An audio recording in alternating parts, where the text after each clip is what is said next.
ভালোবাসি যে তাকে এখনো। রাফি বলল তোমার এটা পাগলামি, কারণ পাগলামি ছাড়া কখনো সম্ভব না এটা। তখন পুতুল বলল তাকে ভোলার অনেক চেষ্টা করছি, কিন্তু দিন শেষে তাকে ভুলতে পারিনি, হয়তো এটা আমার ব্যর্থতা। তখন রাফি বলল থাক, কিছু বললাম না, আজ চলি, আবার অন্যদিন কথা হবে।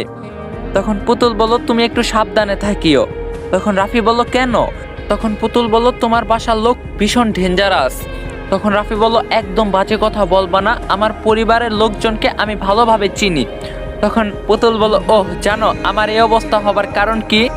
তখন রাফি বলল না বললে কেমনে করে জানবো বলো। তখন পুতুল বলল থাক, অন্যদিন দেখা হলে বলবো, ভালো থাকিও, আল্লাহ হাফেজ। এটা বলে পুতুল সেখান থেকে চলে যায়। আপনারা বলতে পারেন পুতুলকে, এখন বলা যাবে না, ধৈর্য ধরুন, সব জানতে পারবেন ইনশাল্লাহ।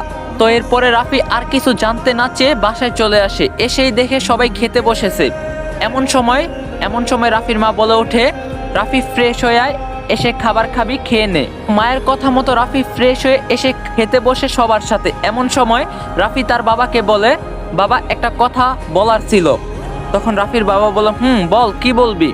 তখন রাফি বলল আমি তো দেশে ফিরে আইছি, এখন ব্যবসা করব এবং জমিতে চাষবাদ করব। তখন রাফির বাবা বলল তো এতে আমি কি করব?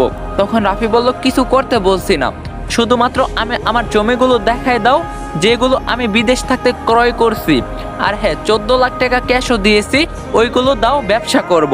শুনে রাফির বাবা বলে ওঠে কিসের জমি?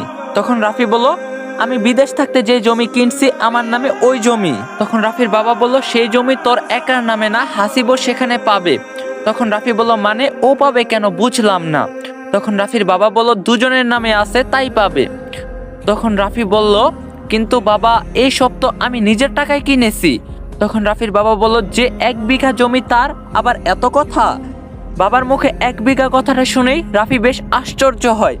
তখন রাফি বলল কি বলো 1 বিঘা জমি? আমি তো জমি কিনেছি 11 বিঘা। তখন রাফির বাবা বলল তুই বললেই হলো। তখন রাফি বলল আচ্ছা ক্যাশ টাকাগুলো ব্যাংকে রাখতে দিয়েছি, ওইগুলো আমাকে দাও। তখন রাফির বাবা বলল কোনো